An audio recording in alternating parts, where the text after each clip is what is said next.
वाले में आपका क्या है, ABCD एक रोम्बस है जिसमें हमें ये दिखाना है, आप देखा है ABCD एक रोम्बस है जिसमें AC डायगोनल और BD diagonal, AC diagonal angle A और एंगल C दोनों को बाइसेक्ट कर रही है और BD डायगोनल एंगल B और एंगल D दोनों को बाइसेक्ट कर रही है।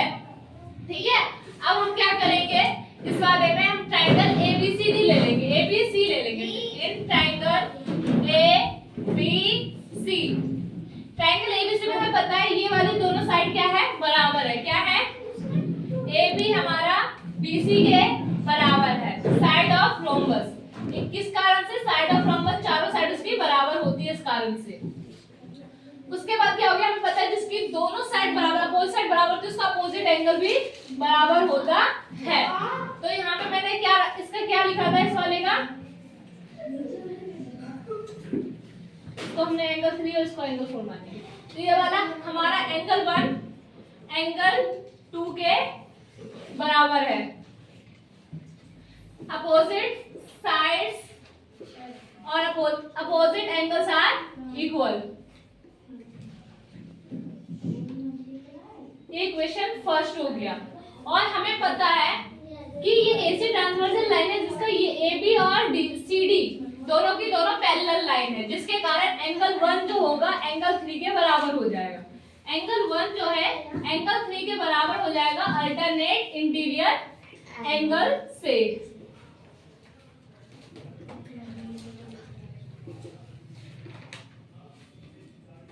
क्योंकि AB जो है हमारा वो पैरेलल है CD के, जिसके कारण क्या हो जाएगा, हमारा अल्टरनेट इंटीरियर एंगल से एंगल 1 एंगल 3 के बराबर हो जाएगा। ये इक्वेशन सेकंड हो जाएगी। ठीक है, अब हम क्या लिखेंगे, from equation first and second से ये प्रूव कर देंगे कि जो एंगल 1 एंगल 2 के बराबर है, एंगल 1 एंगल 3 के बराबर है, तो जिसके कारण क्या हो जाएगा, एंगल 2 जो है हमारा एंगल 3 के बराबर हो जाएगा। जिसके हम क्या कह सकते हैं, एंगल 2 एंगल 3 के बराबर होएगा, हम क्या कह सकते हैं, AC लाइन C को बाइसेक्ट कर रही है, तो AC बाइसेक्ट एंगल C। ठीक है, हम ये कह सकते हैं।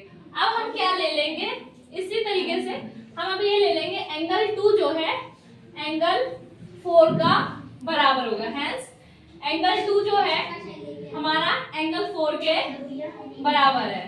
ठीक, किससे, अल्टरनेट इंटीरियर एंगल से।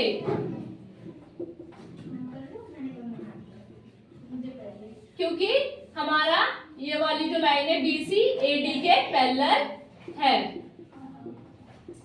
ये वाली इक्वेशन हम इसको क्या मान लेंगे, थर्ड मान लेंगे। अब हम क्या बोलेंगे, from equation first and third से एंगल 1 जो है एंगल 4 के बराबर है, तो जिसके कारण AC जो है बाइसेक्ट कर रही है एंगल A को भी। ठीक है, अब सिमिलरली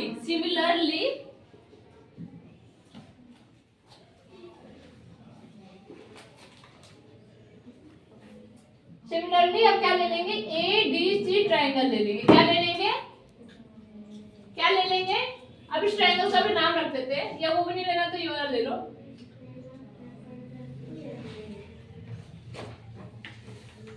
ये वाला ट्रायंगल का नाम रख दिया था हमने एंगल 2, इसका रख देता है एंगल 3। ठीक है, ये वाला का एंगल, इसको नाम रख देते हैं, एंगल 5 रख दो, इसको लिख दो एंगल 6, इसको एंगल 7, इसको एंगल 8 रख दो। अब हम ये वाला ट्रायंगल ले लेंगे DCB। Similarly in triangle DCB में हम जानते हैं कि DC वाली साइड BC के बराबर है, DC equal to BC, side of rhombus, जिसके कारण हम ये बोल सकते हैं एंगल 5 जो है एंगल 6 के बराबर है। एंगल 5 जो है हमारा एंगल 6 के बराबर है, opposite sides, opposite angles are equal. अब यहाँ से हम इसको फोर्थ इक्वेशन डाल देते हैं, अब जिसके कारण हम अब ये भी बोल सकते हैं एंगल 5 जो है एंगल 7 के भी बराबर है अल्टरनेट इंटीरियर एंगल से।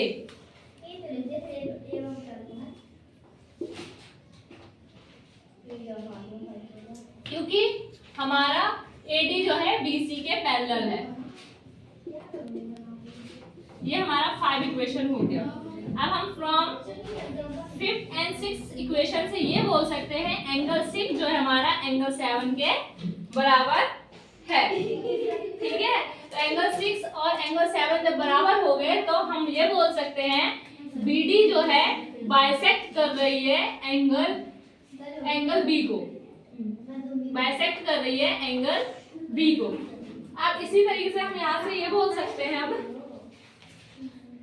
अभी क्या हो जाएगा हमारा एंगल 6 जो है वो एंगल 5 के बराबर हो जाएगा। एंगल 6 हमारा एंगल 5 के बराबर हो गया अल्टरनेट इंटीरियर एंगल से। क्यों? क्योंकि हमारा जो था ये ABCD के पैरेलल था। ये इक्वेशन हमारी क्या हो गई 6 हो गई। अब हम इक्वेशन ये फ्रॉम